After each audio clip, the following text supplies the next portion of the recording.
bilang boy bukan boy karena anaknya sudah umur 21 tahun. Ya, jadi moms dari seorang pemuda ganteng yang hari ini kuliah di ITB. Mengambil jurusannya elektro. Oke, ya, mau dengar ya? Oke, tantangan beliau dan sebagainya saya undang Ibu Ruslina.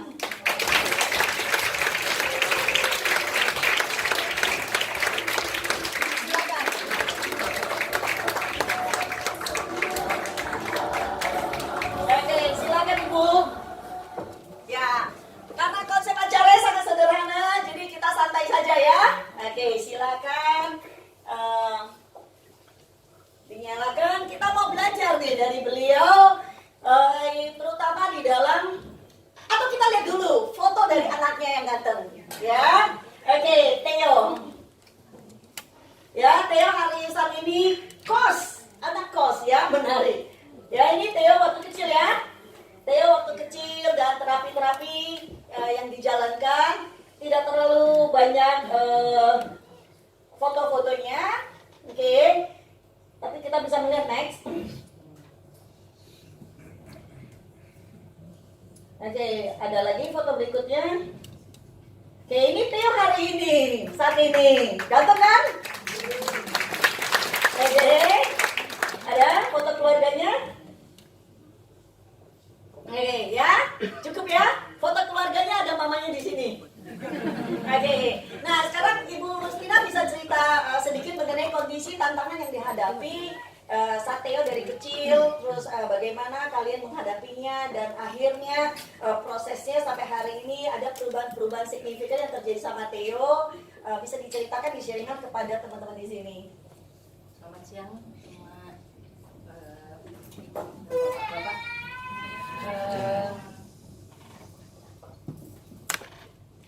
Saya sharing tentang anak saya, perjalanannya dia dari kecil.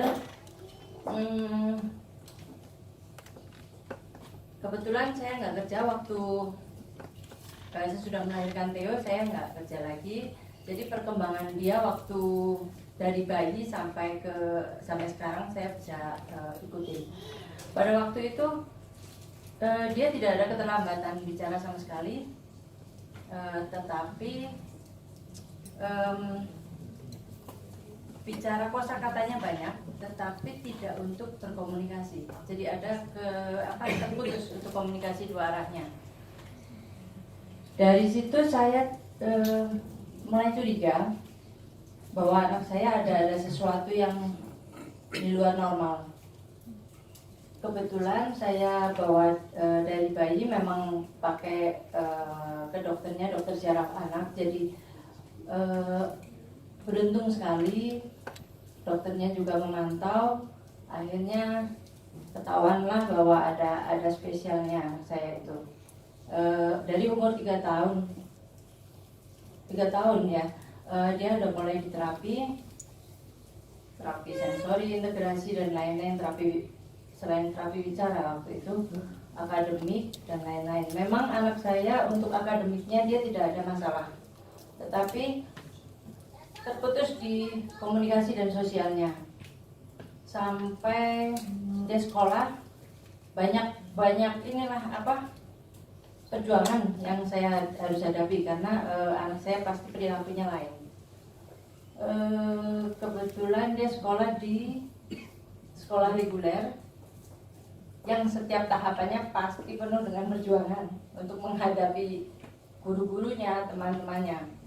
Tapi ya itulah pasti saya merasa beruntung, bersyukur banget dia bisa melalui itu semua sampai akhirnya dia kuliah. Dia didampingi psikolog sampai SMP. Terapi yang dikerjakan sampai ke Bandung juga, Jakarta, Bandung. Dan itu salah satu yang saya ingat adalah tatap mata. Dia itu sampai segede itu nggak bisa, kalau bicara itu nggak menatap mata orang yang diajak bicara. Jadi dia nggak fokus ke sana kemari. Sampai dia psikolognya sampai ngajarin lihat titik di alis supaya kelihatan nggak begitu mondar-mandir matanya ke sana kemari. Itu sampai tetap nggak bisa. Dan sampai sesudah ini ya, perubahan itu terjadi pada saat saya mengenal dengan konsep yang ini natural health itu. Kebetulan, sebenarnya bukan kebetulan mungkin ya, karena kan sudah jalannya bahwa saya melalui natural health ini untuk saya menolong sekali, karena saya kebetulan punya tantangan autoimun dan saya memakai oke banget. Dan sambil berjalannya waktu saya terinspirasi dengan mom yang lain, ternyata bisa kemajuannya banyak untuk anak yang spesial needs. Jadi saya mencoba ini. Karena dia tinggal di Bandung pos dan saya di Jakarta, jadi nggak begitu terlalu tahu apa perkembangannya. Pada waktu pulang ini yang diberikan kepada Theo adalah dari sisi food for cell-nya ya. Dengan yang mengharmoniskan gelombang. Untuk terapi gelombang harmonis ya. Oke. Saya coba itu karena sudah terbukti, ada yang terbukti membantu banget, jadi saya pasti coba untuk anak saya. Dan ternyata 2 bulanan dia pulang ke Jakarta, saya baru ada yang berubah. Cara ngomong dia saya juga nggak sengaja tuh ngelihat, kok bisa ngelihat muka saya gitu. Selama berbicara? Iya, selama berbicara dia langsung kata. Luar biasa ya. Hanya baru waktu 2 bulan ya? Iya, saya langsung, Theo, kamu sekarang kalau ngomong bisa ngelihat mata orang. Dia juga baru kayaknya. Oke. Iya, jawabnya, oh iya ya, kenapa aku bisa ya sekarang? Karena waktu dulu itu kalau ditanyain kamu kenapa sih nggak bisa lihat mata orang kalau ngomong kesana kemari gitu kan? Dia jawabnya, kalau aku lihat mata orang, aku nggak ngerti mau ngomong apa. Blank. Iya, jadi nggak bisa fokus.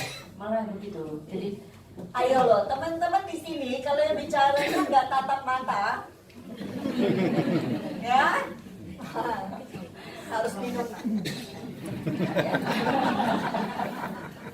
Oke, silakan lanjut ya. dari situ saya lanjutkan juga, dia terus memakai Jadi kurang lebih itu berarti sekitar berapa tahun yang lalu mulai? dari akhir 2016. Oke, hampir 2 tahun ya. Dan sesudah itu selama ini sudah tidak ada tantangan lagi untuk bertatap mata ya? Enggak, langsung berubah. Itu Fantastik. permanen ya kayaknya ya. Oh, wow, luar biasa ya.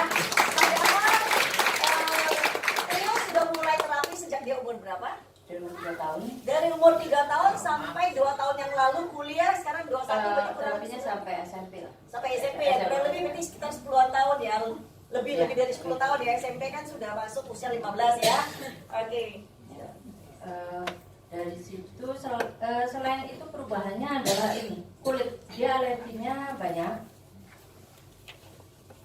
termasuk gluten, kasein ya, seperti anak-anak spesial needs lainnya ya. Kalau autistik itu biasanya banyak banget yang dia tidak bisa toleransi, intoleran.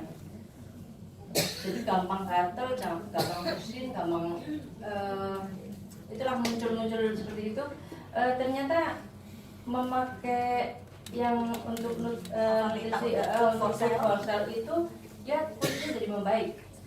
Jadi pengobatan dokter jalan berulang terus. Kalau ini dibantu dengan Nutribulk itu untuk forsel itu dia jadi cepet banget mulus ya, karena dia eksim.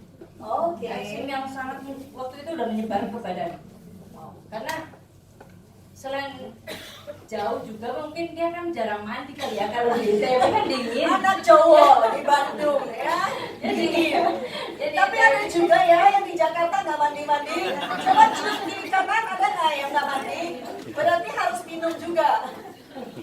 Jadi dari situ kemajuan untuk kulitnya bagus. Sama terakhir ini kemarin Agustus sesudah libur panjang ini saya kirim kasur biomagnet dan ternyata saya nggak tahu kok lucu banget kan, dia kalau ditelepon dia itu kalau nggak sesuai dengan maunya dia gitu, pasti emosinya masih tinggi gitu. Sekarang bisa begitu pakai kasur itu bisa santai itu, kalau jawab tuh sabar gitu sampai kita juga kok aneh ya berubah gitu. Perubahannya ketara sekali, dia nggak pernah marah-marah. Wow. Pasangan suami istrinya suka marah-marah, berarti harus terapi bioanalitik juga ya. Jadi merembet ya pasangannya. Oke, silakan. Kayaknya itu. Oke, luar biasa ya. Luar biasa ya. Jadi kalau sekarang berarti sudah terjadi perbaikan yang sangat signifikan terhadap alergi juga ya. Ya. Oke, dia sudah mulai bisa mengkonsumsi yang tadinya dia hindari sama sekali, atau masih jaga? Dia memang tidak pernah diet. Oh, nggak pernah diet, tapi dulu selalu ada efek-efek sampingnya. Oke, dan sekarang udah enggak ya? Udah banyak sekali. Oke, luar biasa ya. Dan bayangkan kalau itu terjadi sama anak perempuan lebih repot lagi kan? Benar nggak? Iya. Ya, anak cowok kalau belang-belang sedikit masih nggak apa-apa ya. Tapi kalau anak cewek ya, jangankan belang satu titik aja udah hebohnya luar biasa bukan? Ya, untungnya sudah tantangan itu sudah diatasi. Boleh tahu nggak Bu, mengenai kalau kita lihat tadi bahwa sebenarnya pikiran itu juga membantu sekali di dalam proses perbaikan ya. Oke, bagaimana dengan kondisi Bapak dan Ibu ketika menghadapi, apakah ada tantangan di penolakan seperti itu? Kebetulan saya mendapat anak Theo, prosesnya lama. Jadi untuk saya mungkin lebih siap untuk menerima apa adanya. Itu buat saya. Tetapi dari pihak suami, dia ada denial. Waktu itu setiap saya bilang ke dokter, dok, anakku begini, dia selalu ngomel. Anakku baik-baik aja, kok dibilang kayak gitu, nggak terima dia. Tapi untungnya, papanya Theo itu tidak pernah menghambat apapun yang saya kerjakan, saya kejar untuk Theo. Oke, jadi walaupun ada proses penolakan, tetapi support juga tetap jalan. Artinya ibu walaupun mengalami proses itu, ibu maju terus dengan usahanya ya. Oke, sesudah itu apa yang terjadi lagi? Apakah saya juga bahwa karena gini, perbaikan pikiran itu sangat membantu sekali di proses pertumbuhan kesehatan kita ya. Karena kita lihat 70% itu pengaruhnya adalah dari konflik emosional. Ya, tentunya itu sangat berperan ya. Satu informasi yang saya dengar bahwa ibu mengikuti juga pelatihan yang sangat membantu di proses perkembangan kesehatannya Theo. Ya, Theo, waktu itu saya dapat informasi bahwa ada pelatihan yang bisa membangkitkan potensi lah sebenarnya ya untuk ini. Pada waktu itu saya marah sama dia karena nggak bisa dibilangin. Dia di Bandung, saya di Jakarta, nggak mau dibilangin gitu. Terus saya dengar ada informasi ini, saya ikutkan bersama saya, dan itu hasilnya emang sangat signifikan ya. Jadi gini Bu, dia bisa berkomitmen, jadi lebih gampang berkomunikasi ya. Pasti kita bersekeluarga sudah ikut semua, jadi itu value your life ya, value your life bootcamp ya. Kita berempat akhirnya ikut, saya dengan Theo, terus kemudian papahnya dengan adiknya. Sekarang kondisi kami jadi untuk komunikasi lebih gampang. Kalau dia mulai kayak komitmennya rada-rada ini, saya tinggal ingetin apa yang kamu dapat waktu itu kan. Itu jadi lebih gampang prosesnya. Jadi memang dengan adanya kombinasi dari semua aspek yang diperbaiki, itu membantu sekali kecepatan progres dari Theo ya. Oke, luar biasa ya. Luar biasa nggak? Terutama dengan kondisi bahwa hari ini Theo kuliah di Bandung sebagai anak kos.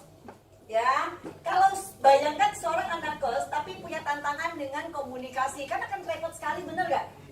Ya, kalau di rumah mungkin masih sedikit diprotek ya. Tapi kalau misalnya anak kos 24 jam terpaksa harus hidup bersosialisasi dengan orang-orang di sekitarnya. Ya, dan luar biasa. Terima kasih Ibu untuk sharing, dan kita akan mengundang